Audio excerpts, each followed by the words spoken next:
Hello, and welcome to another episode of In Focus. Highlighting a different college within the university each episode, we hope to give you a glimpse of the amazing students, faculty, staff members, and history of Wichita State University.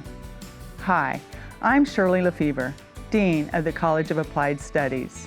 On this episode, we will feature a few of the nationally accredited programs and unmatched applied learning opportunities the College of Applied Studies has to offer, allowing students to obtain their dream career in areas related to education, counseling, athletic training, exercise science, sport management, or workforce leadership. First, we'll feature the Teacher Apprentice Program, which addresses teacher shortages across the state of Kansas by allowing paraeducators to earn a degree in early childhood and elementary education completely online while still maintaining their position in the schools as paraeducators. Ashley, would you begin by telling us a little bit about the degree program? Sure. We started the degree program after having a superintendent in Kansas reach out to us who was an alum of Wichita State University and asking if we could look at what are some different ways that we could address teacher shortages in the state of Kansas. And so the conversation started. And those conversations led to us creating the Teacher Apprentice Program. We decided that we needed to be able to meet our candidates where they were at, and where they were at were in their communities, and they were already in the schools. So how did we go about meeting the needs of those candidates? And that's when we decided to create the Teacher Apprentice Program, which is based upon an inverted model. So adult learners and transfer students don't have to come in with all of their general education courses completed. Now, they will complete them at some point in the program, but our goal is how do we approach this program and give them the knowledge they need to be successful within their current position, and then how do we create those courses that allow them to transition from being a paraeducator to a classroom teacher. So from there, we created the Teacher Apprentice Program, and continue to refine the model as we move. That's great. Liz, can you tell me a little bit more about the students in the program, who the program was designed for? Yeah, absolutely. So paraeducators, it's great because they, like you said, are in their communities. They're invested in the school in which they live. And so the paraeducators remain working and they get to take all of their classes online. So we create classes that they can apply right away in the classroom. Whatever they're learning online, they're able to put into use right away. Now, are we talking about the traditional high school to college student in this program, or are we reaching a completely different market? Great question. So these students are ones that are adult learners, so they're not right out of high school. A lot of them have taken a few years off for whatever reason, and we are reaching them where they are now.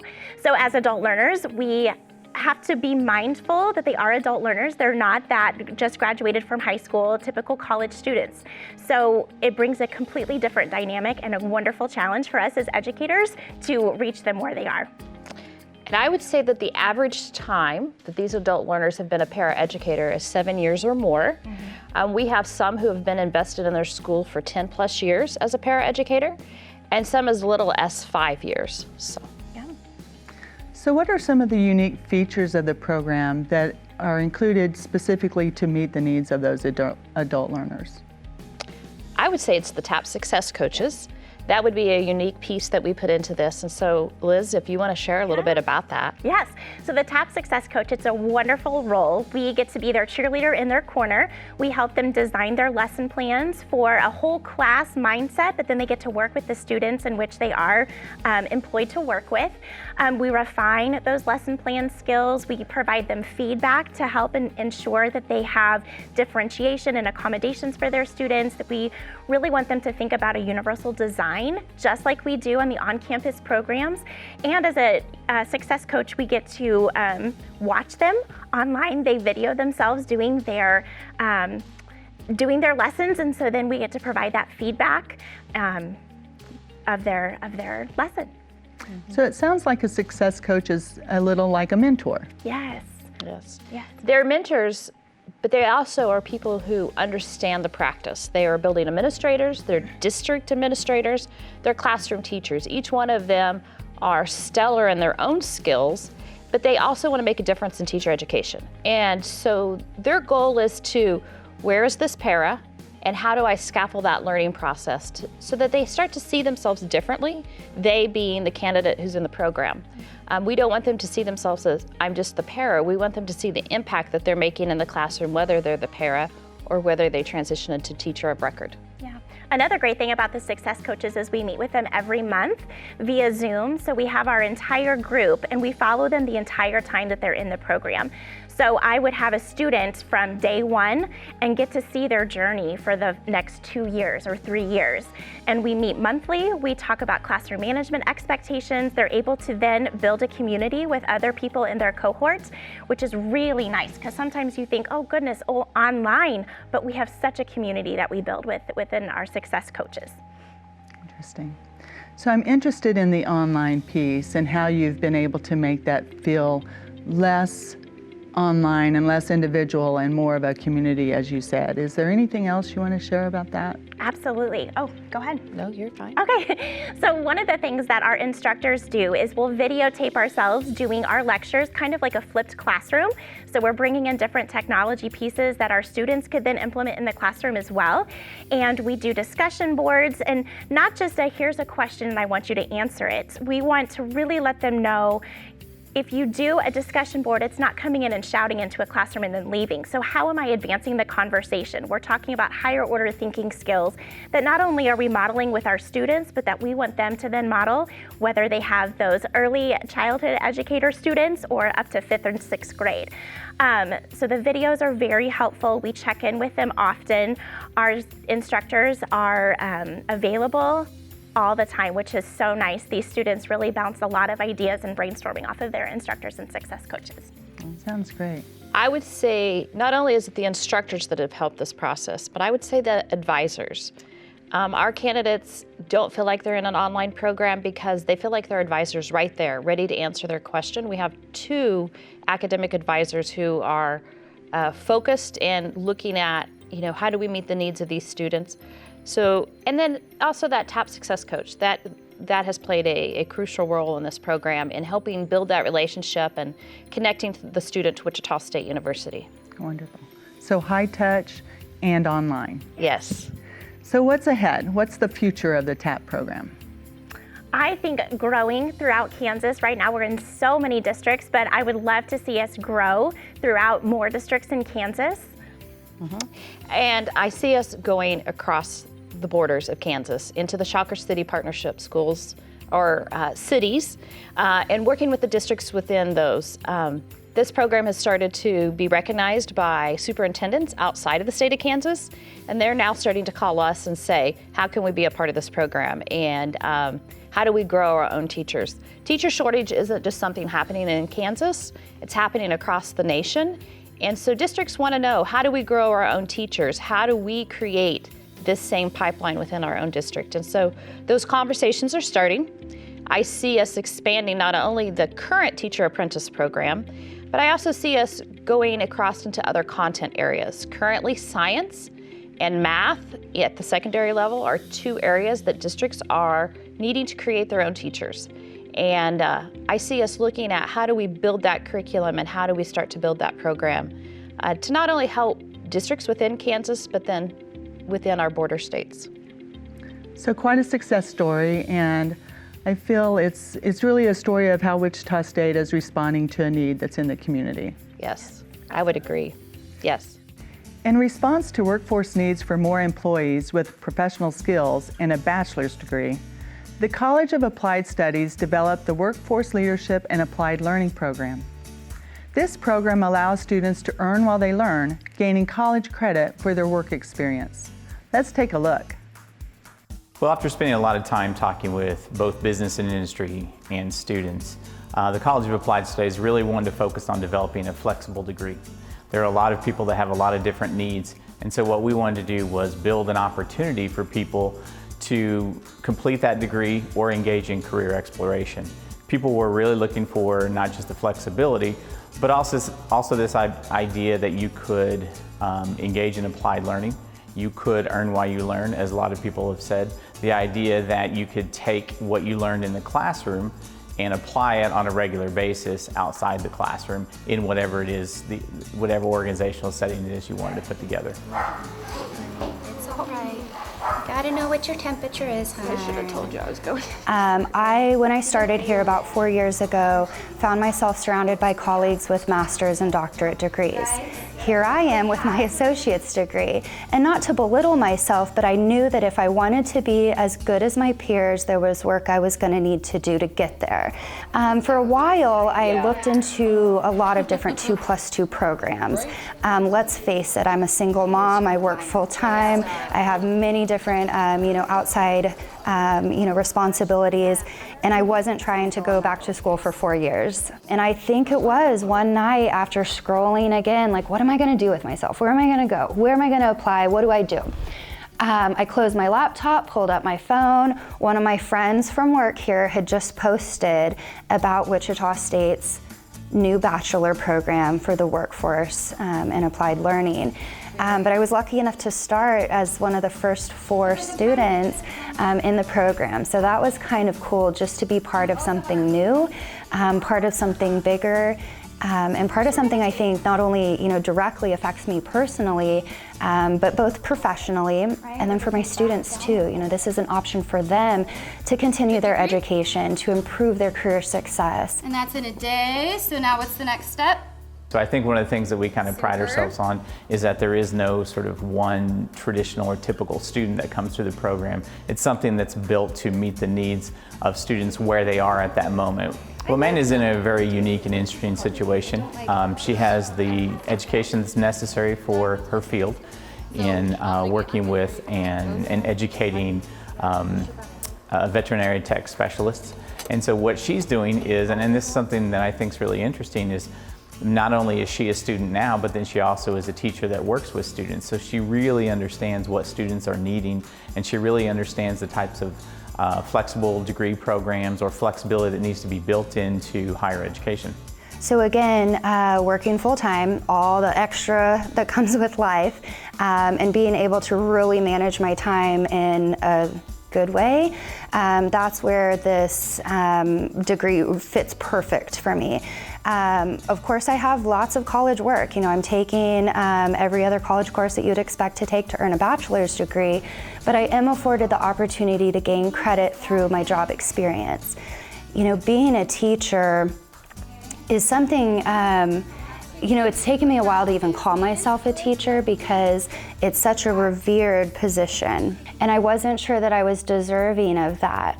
But again, having gone through some of my own coursework and reflecting on my own 5-year meager experience with teaching, I can really appreciate the work that I've put in and the things that, again, I know I can improve on. So it's been helpful both personally and professionally. The number of students currently enrolled in WSU School Psychology's program is over 11 times larger than it was only 3 years ago. With me today are Angie Beeler and Mia Benito, and they're going to discuss this tremendous growth. Welcome to the program. Thank you for having us. Yes, thank you. Angie, can you tell me a little bit about the field of school psychology? Absolutely. So school psychology right now is just an up-and-coming field. We're seeing tremendous growth throughout the country, and we're also seeing that there is a severe need for school psychologists, and we're unique in the realm of psychologists in the sector that we work within schools, and we work with children, helping to identify them and provide services for them for special education needs, both for behavioral or academic and even emotional needs within the school setting, to help provide services for things like IEP plans, 504 plans, really just being a part of a multidisciplinary team and providing the supports that students need to be successful. Okay. One of the things that I think that a lot of people make a mistake about is that they think that school counseling and school psychology are the same. Right. And so I always, whenever I start to tell people about school psychology, I like to start with that, because I like to say, now, do you want to be a school psychologist or do you want to be a school counselor? And a lot of times they say, I don't know the difference, or those are the same. And so One of the things that it's important to understand is that school counselors generally work in the general education environment. So everybody who has been to a high school before and who remembers being in high school, they remember usually talking to their school counselor, maybe about their classes, maybe about if they're having any emotional concerns or things like that. School psychologists, we have this joke in the field about how we're the ninjas of the schools. A lot of times we're like not really in the people don't necessarily see us. So a lot of times we're the ones who are working with the people with disabilities. We might be in other classrooms for those particular students. And so a lot of times we're doing things like testing students, working in classrooms with kids with disabilities. We might be working if a child is having very significant behavioral issues. A lot of times we're involved in those types of tasks. Also, a lot of people will say, oh, we didn't even have a school psychologist in my building. And most of the time you probably did. You probably just didn't ever see us. Right. So can you tell me a little bit about the job outlook for school psychs? Yeah, absolutely. The job outlook right now for school psychs is, like I said, there's a severe need for school psychologists, especially in the state of Kansas. And so we're really working with the community and with our surrounding areas to grow our program, like you had stated earlier, in order to serve the need for the school psychologists that are needed in this area and even the rural areas in Kansas and across the nation. Right. Yeah, there's a nationwide shortage of school psychologists. I like to tell any students who come to ask me, you can always find basically anywhere you go, you can find a job in school psychology. In particular, in the rural communities outside of Wichita, they have a really significant need. We have students in several different states as well. We've got someone working in Wisconsin right now, for example, and they also were very excited to work with our students as well. It's an exciting career and an exciting time to jump in for this career. So I don't know about you two, but I'm getting a lot of requests for school psychologists from places all over the state and out of state. Can you tell me a little bit about the job prospects for school psychs? Absolutely. So as I said earlier, school psychology is really a growing field, and there's a severe deficit both in the surrounding area and nationwide for school psychologists. So we're really working to grow the program like we talked about with the 11 times growth over the last 3 years, and we're working to answer the needs for our surrounding communities and also for the greater Kansas area as well as nationwide. We do currently have an intern out in Wisconsin right now, and we are getting some of our students out in some more of the rural areas, and we're looking to kind of broaden our areas with our students, but there is a definite need for school psychologists. Yeah, one of our recent graduates just moved to Colorado, and we have lots of people all over the U.S. And all over the state that are serving that need in this area. Do you have to have a school or a psychology degree or have been a psych major in order to become a school psychologist?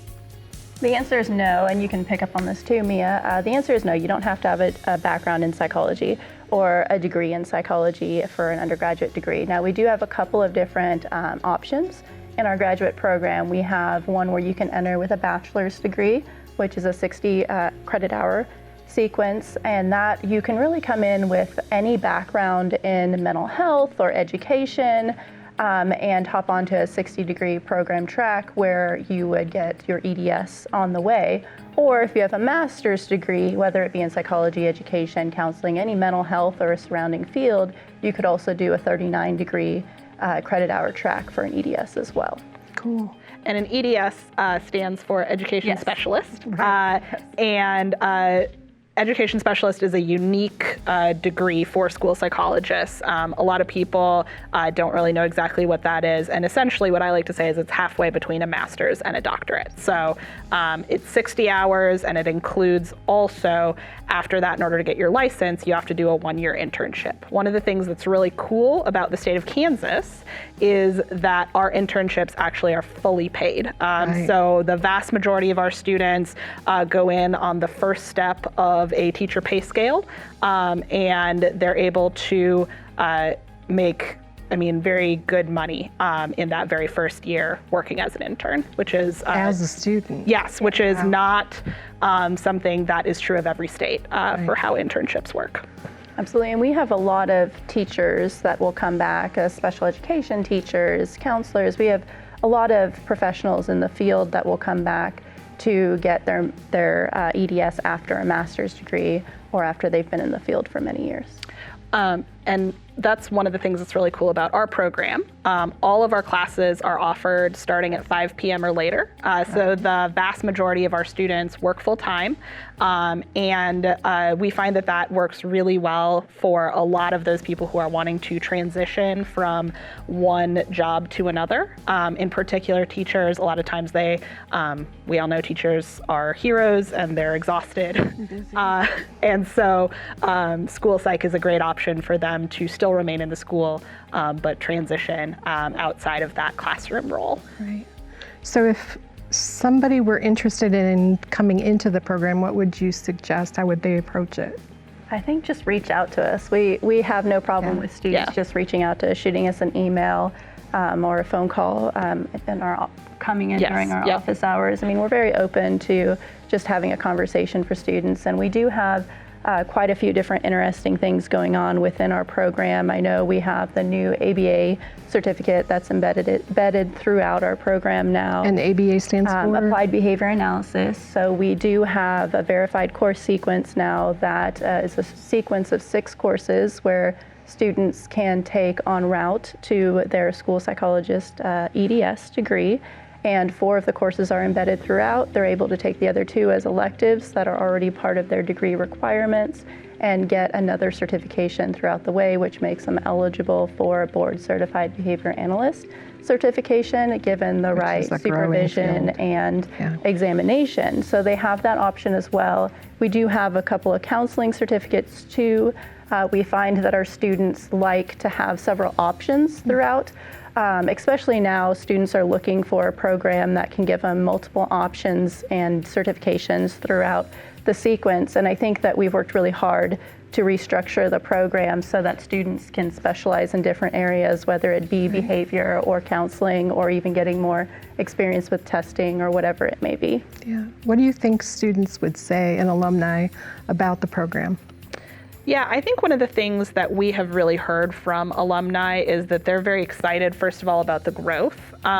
We've also we've worked very hard to make it faster for students so that students, streamlining and making it so that students can be full-time and finish in 2 years plus that 3rd year of internship if they take the right classes and progress along the way. Many of our students choose to go part-time because they're working professionals or even coming right from undergrad, they still choose to work during the day. So working full-time, they may take a little longer, but our students are very able to work quickly through the course sequence. Yes, and I think a lot of our alumni are also talking about the behavior experience that they're getting throughout the program now. We've received great feedback from the surrounding area that was a need within the community, and that school psychologists as a whole just needed some more training in the area of problem behaviors in schools. So that's some great feedback we've been getting as well from our alumni. I think they're excited about the bilingual component as well, and diversity. Right. Absolutely. That will do it for this episode of In Focus. I'd like to thank all of our guests for joining us today. To check out more episodes or for other great WSU video content, make sure to subscribe to WSU TV on YouTube.